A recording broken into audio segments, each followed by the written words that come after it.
in order to understand how we develop new methods and how we think, I have to start with giving you an idea about systems biology and about system thinking.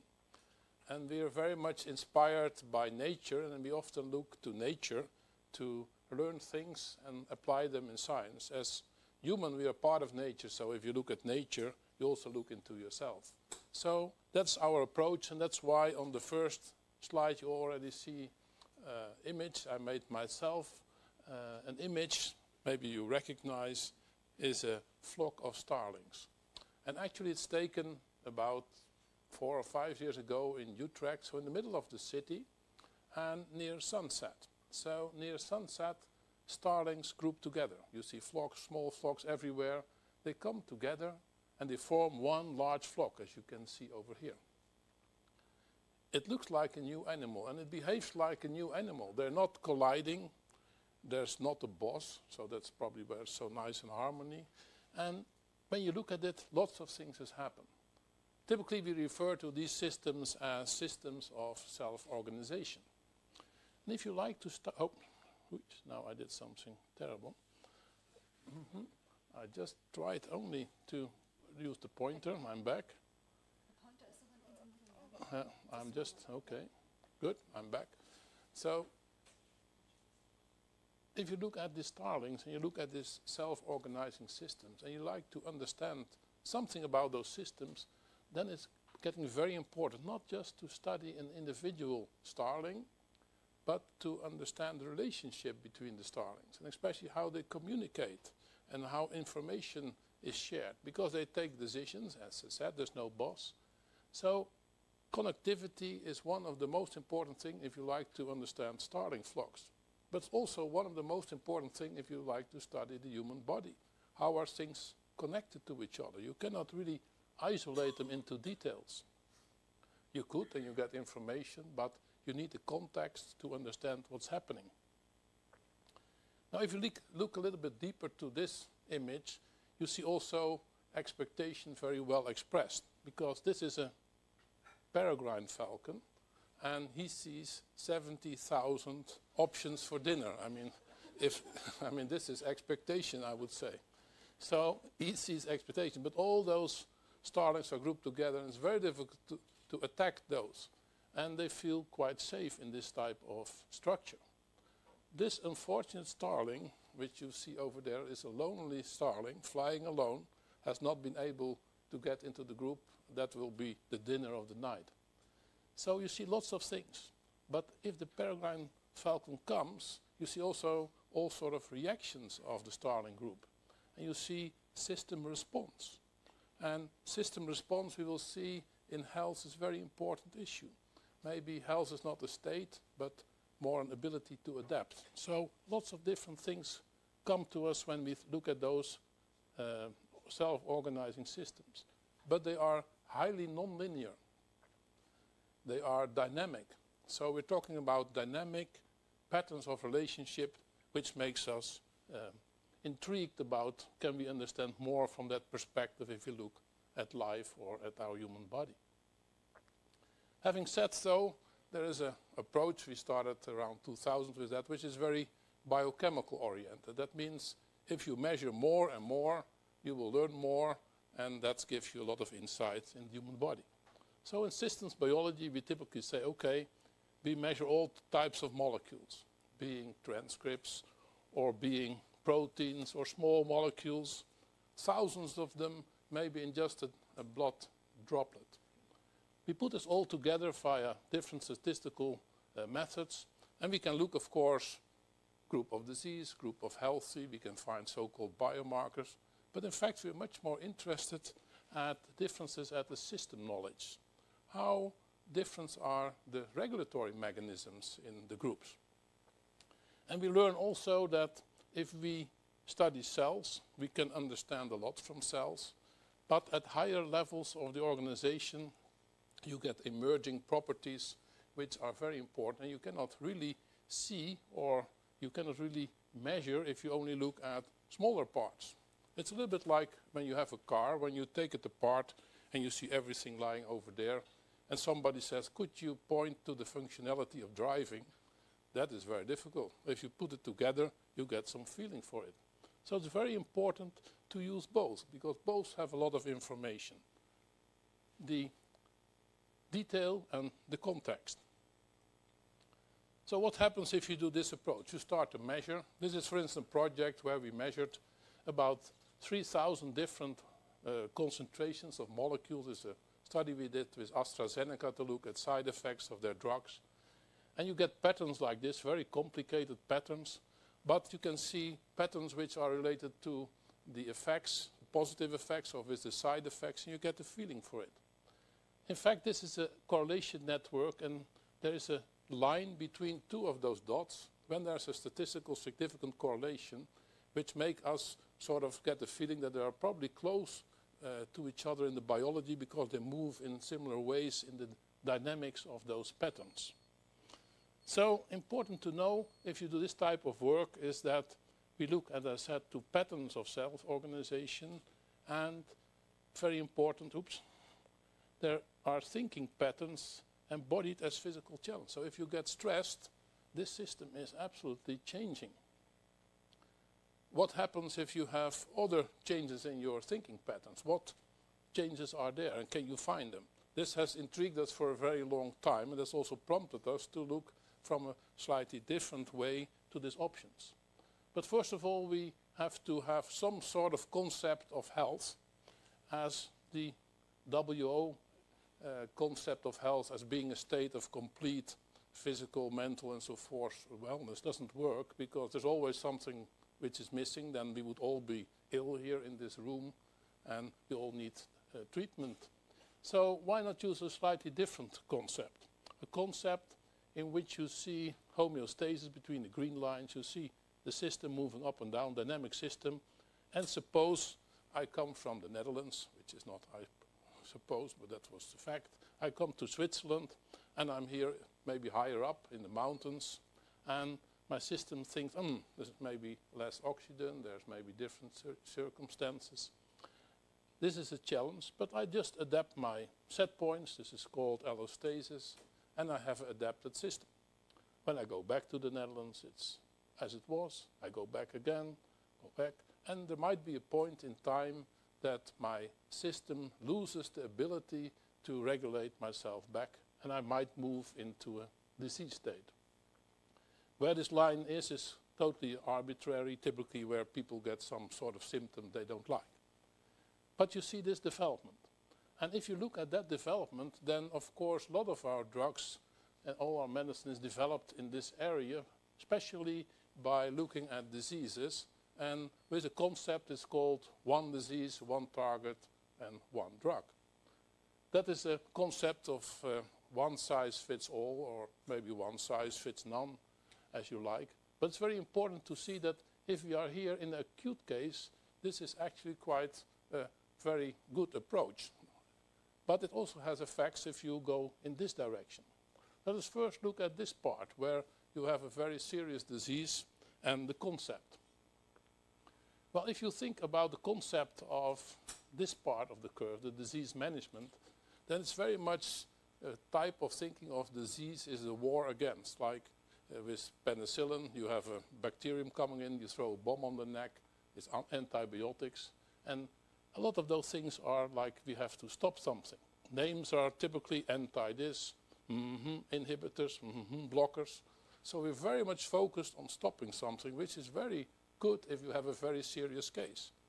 But what happens if you use this approach also in chronic situation, or you even try to extrapolate to prevention strategies?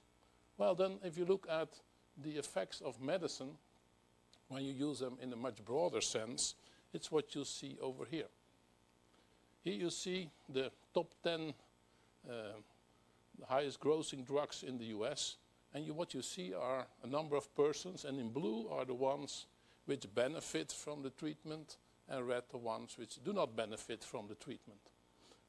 And if you look at this, then you see there's room for improvement. And, and in fact, that also prompted us and many others to say, okay, we need personalized medicine. We need to find out which drug fits which person. So we have done a lot of work I will not discuss today, but it's all about seeing differences between individuals. This is very important.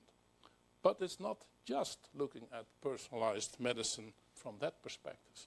If you go back into the curve and you say, okay, but if I'm coming here to prevention or in this area, why am I not focusing on health promotion?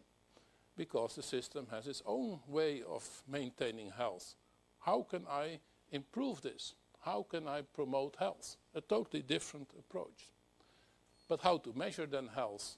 Well, maybe if you change the definition a little bit towards health is more an ability to adapt and self-management in view of all different stimuli, you can look again at system responses. You all probably know the oral glucose tolerance test, which is a simple approach. You take some glucose, you look how the system reacts. But if you start to look not at insulin, but at how the whole system reacts, you get different information. But it's also very crucial that health cannot be seen as separate from the environment. My health state will be very different up in the mountains here as in Holland. So the environment is crucial. And certainly if we start to think later about more the psycho and social elements which are associated with the environment. So this prompted us to have a feeling that we need to measure more and more. But sometimes we also look in the world and say, okay, maybe we find good references by looking at where people are really healthy. But this concept of self-healing in context is something we try to explore. And what we saw, for instance, the Blue Zone project is a nice project. That's a project which looked around all over the world. And in the Blue Zone project, they found different places. You see them over here. And people get age of 100, but then also at a much better quality of life than elsewhere. So it's interesting to study what is now so important and why is not the Netherlands on the map or why not Zurich here? You start to ask those questions. Well, if you select 4 elements which are very important, which they found to be similar or at least could explain some of those effects, is that people, they move naturally. That means they're not going to the gym and pumping iron all day. No, they have an integrated way of living and working. So they move naturally. They eat differently, but they eat wisely, so they don't overeat a lot. But then the right tribe, the feeling of the right social surroundings, the feeling of trust and security becomes a very important element. And also a right outlook, maybe a right expectation or other words you like to use for that. Whatever your belief is, if you have a strong belief, it appears it helps you to live much longer. Well, this is of course very interesting. So if you want to measure or do interventions, this certainly should be included somehow in the way we look at people and how we can maybe help them. And of course this has been noted by many other people already before, like George Engel. He already said, well, it's very dominant is biomedical. Why can't we extend it more? Why can't we see it more from social, psychological and other behavioral dimensions, health and illness? So people move to biopsychosocial model, and today we also add all sort of spiritual elements to it. And that brought us for a difficult first question. The first question is, if you are so good in measuring, like things like this correlation network, how can you find differences, phenotypic differences between people? So you can do this more personalized health and personalized medicine approach. And how can you find also the other dimensions which are important for determining the dynamics of these regulatory mechanisms? Well, that's why I often find myself in 2 different phenotypes. The one is here who have just done the measurements, which is very proud to have beautiful measurements. And the other phenotype when somebody from the audience asks me, what can you do with it? So here is a challenge. What can you do with these difficult structures? And we looked to other types of knowledge in order to calibrate our systems in phenotyping. If you take the life complexity pyramid as a start. You see here in the bottom all sort of molecules, and if you go higher in the regulatory status, you see here metabolic pathways, functional modules, maybe organ-organ interaction, large-scale organizations. And what most of us are doing is measuring a lot, trying to figure out how they link together, do all those complexity biology, network biology, and try to come here or even there. But there are other aspects of medicine worldwide which come from the other end. For instance, Chinese medicine is very much a type of medicine which is not looking at the details but describes systems from a phenomenological perspective. And that has been a start of having a look whether we could combine the two in what is called the Sino-Dutch Center for Preventive and Personalized Medicine. Can we use Western diagnosis, for instance, to look at diabetes? Can we use subtyping from Chinese medicine? And then look with our system biology whether we could validate those subtypes. And it's not the topic of today, so I will not say a lot, but if you are interested, you could read the article you find over here, in which we explain that if you want to develop good interventions, you must be sure that the diagnosis is right. So you need to have a very good diagnosis. And what is very interesting from Chinese medicine, that they describe the system from what you see over here, so-called the inner landscape, where they explain how the body works from a contextual perspective, and they explain why certain symptoms are related and how the dynamics of systems are. It's very interesting, and a lot is also known in Western medicine if you start to look from that perspective. So that's why we use this graph you find on the cover also, where you see in the inner side the Tai Chi symbol, and you find the Vitruvian Man of Da Vinci also looked of man in perspective, and you see system biology and the inner landscape together. And we came to the conclusion that there's a very good match, and we showed that for different diseases. So this is nice, but we still said, okay, if we don't get a good diagnosis, we can't monitoring what we're doing, we can't make a step forward. And we showed that for different elements. I will not go into detail. This is another article where you see the complex life pyramid over here. And here you see, for instance, from angina pectoris, how you see in yellow the symptoms which we know from more Western medicine, a lot of other symptoms which are used in Chinese medicine. And you see there come other elements which relate very much to who you are, how your anxiety is, how your discomfort is, and it starts to give you a different view. And we did quite some studies in this area, looking at different indications. For instance, this indication, which has been used by more than 100 million people, showing that if you did some sort of pharmacology, you find all sort of elements which are involved, but especially you found some sort of regulatory mechanism which has to do with the muscle modality, why you could see why heart muscle and your lower back pain, why they relate with each other, and sort of things came up which nowadays again are found by other studies. So we had the opportunity to add things like this to get more other types of elements into the diagnosis. But we still had one very important other question, and that's actually the question and the results I like to share today, which is, okay, could we measure if a system is in coherence? Could we measure that somebody feels happy? And could we feel or measure that somebody is happy or getting happier when he meets somebody else, or that he gets less happier when he meets somebody? In other words, is there any clue that we could measure this? That has been a question for a while, and I'd just like to share with you what we can do today. And for that, I just ask you to go back into nature for a second and listen to the following.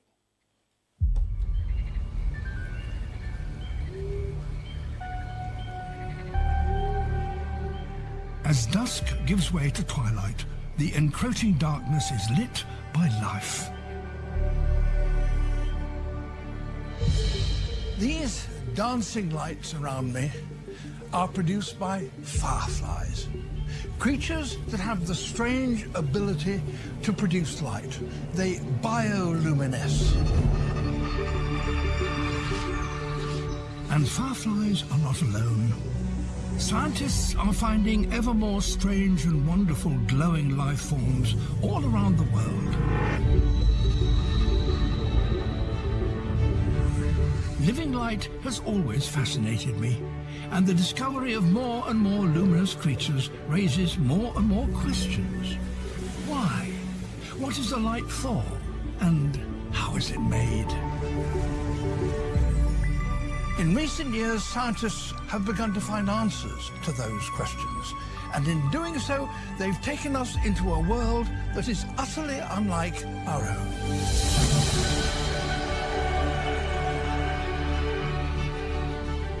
However astonishing these images look, they are all real.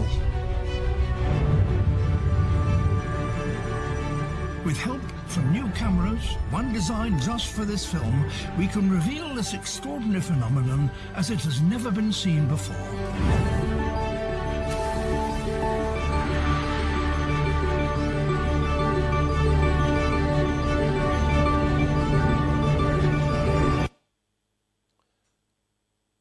It's beautiful, isn't it? If you noticed how the fireflies start to work together, you saw self-organization working.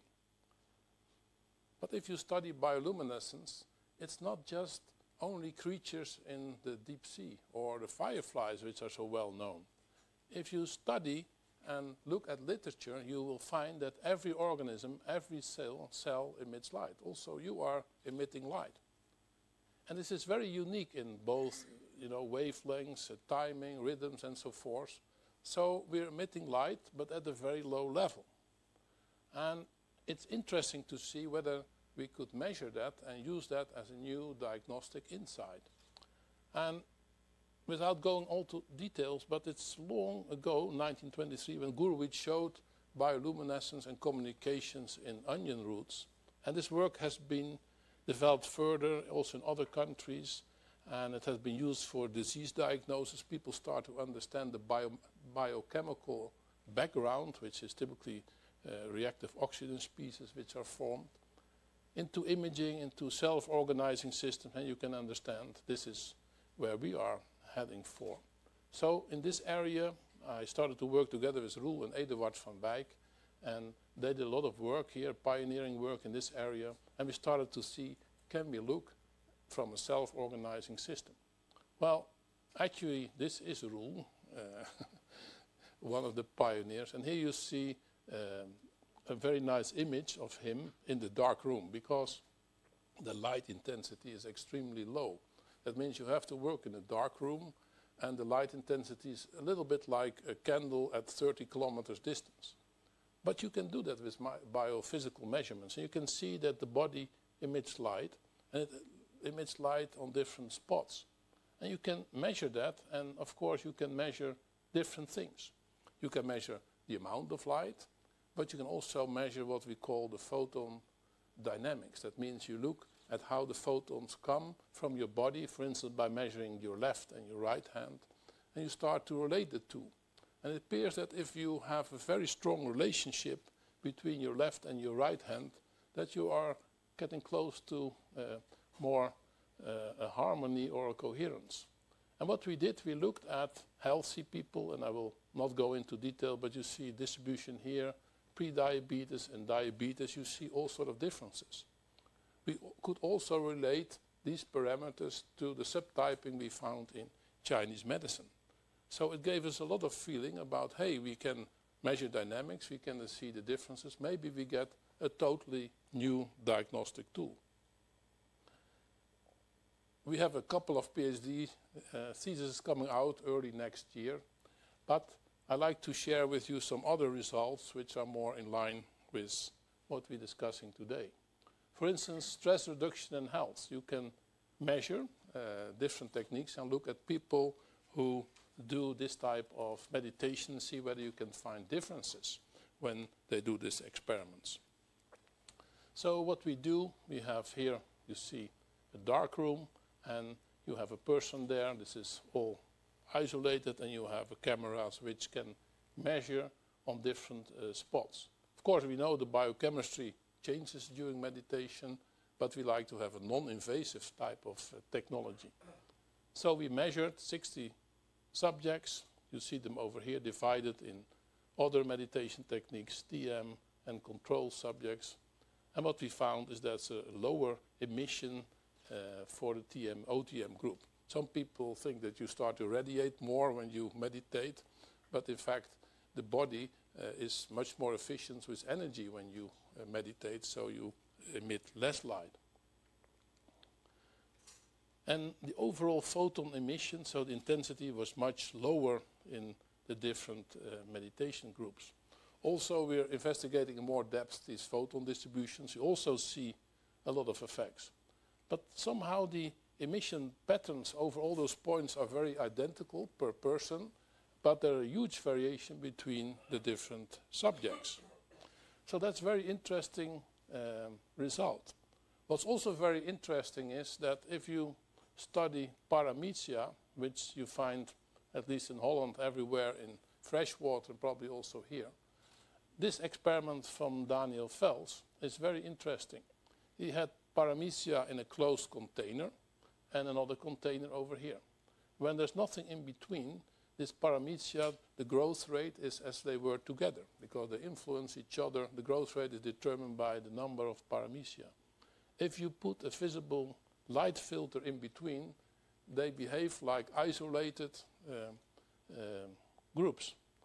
That means that the visible light, what we measure, indeed also helps to do the communication between the two groups. And now lots of people are interested in communication and the type of communication we haven't seen before. And Roel and Eduard did a very nice experiment, I think, which we will extend even more, that he looked at the interaction of two humans, in this case a patient and a healer, and they did intentional healing, but then in alternating periods, if you see over here, they did the measurements, but not on the people, but on algae, which were also in the room. And you see that the algae start to oscillate with light differently when there is a non-treatment or a treatment period. So we do feel there must be some sort of communication. We still don't know exactly how it works, but it's also very reproducible. So maybe this human-human interaction could be measured at one point in time. At least we're getting in the area. And this is just something I like to share because we also like to communicate nice things. If you measure hands and you do it in the way that you connect the instrument to different symbols over here and you transform the light into frequencies which you can play over here so you get music out, you can start to listen to your own body.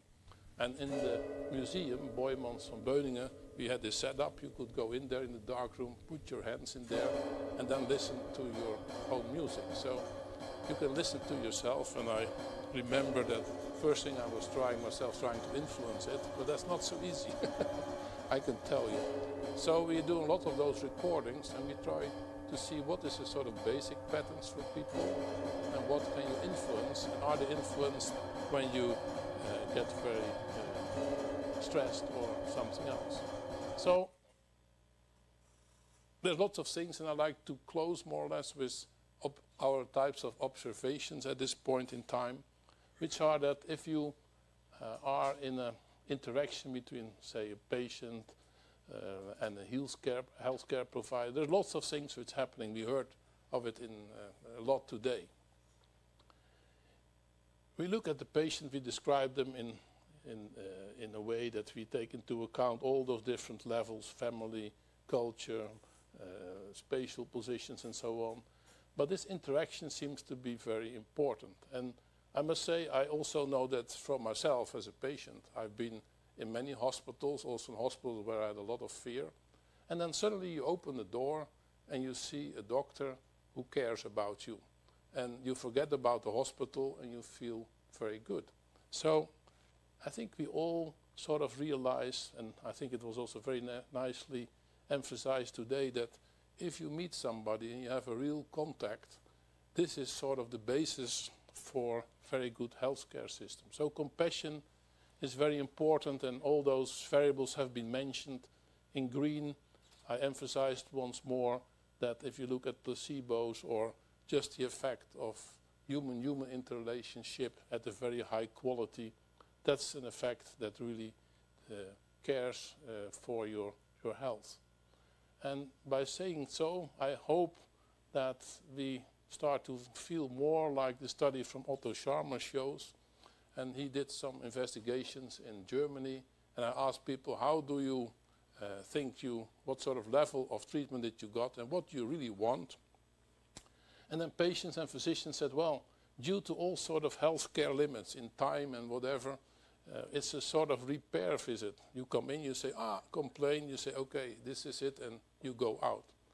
But most people actually want to go deeper. Unfortunately, their people are very good, so they can give more therapy or reflection and so forth.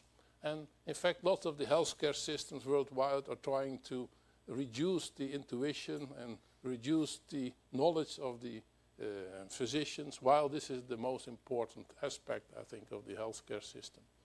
But it's very nice if you ask them here in white what you really want. In fact, what they want, they have an issue in their lives and they want to get better or to change their lives. So they're more interested in self-transformation. And maybe the physician becomes more a midwife in such a case. You let the patient move her or himself towards a new position, but you help where you can, and you're not going to dictate what they have to do. So I feel that this is a way of thinking about our future healthcare system. It means that we move, at least in the Netherlands, very much from focus on production to, okay, let's measure your outcome. But we do a lot of measurements which do not really reflect what we are looking for. So maybe we should move forward and try to get more human-oriented care, very much driven by compassion for each other. And in a way, of course, people always like to measure something to have a feeling it works or it doesn't work, especially politics. So we do a lot in trying to develop those methods, at least to give directions towards development of certain systems. So I very much hope that it will work, and you're doing fantastic work. So Claudia, also very happy you have this very nice research group, because I think it's the utmost important to move forward. And then I conclude with some remarks, and maybe I should explain to you also about expectations with this slide. This, in fact, is a slide that was taken in Rome just before New Year, and it just happened I was sitting and reading the newspaper, and I saw there's enormous annoyance in Rome. There were too many Starlings, everything was white and whatever. And I looked at my wife and I said, okay, let's go to Rome. And there we had the opportunity to see between 1 and 2 million Starlings. And we had a fantastic show. This is called the KISS, this image, because it reflects the interaction we're looking for.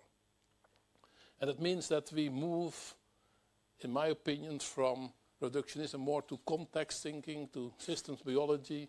We move from disease thinking to much more personalized thinking, health and wellness.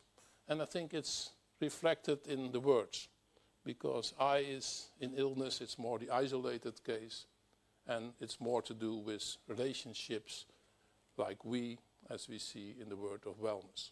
Thank you very much.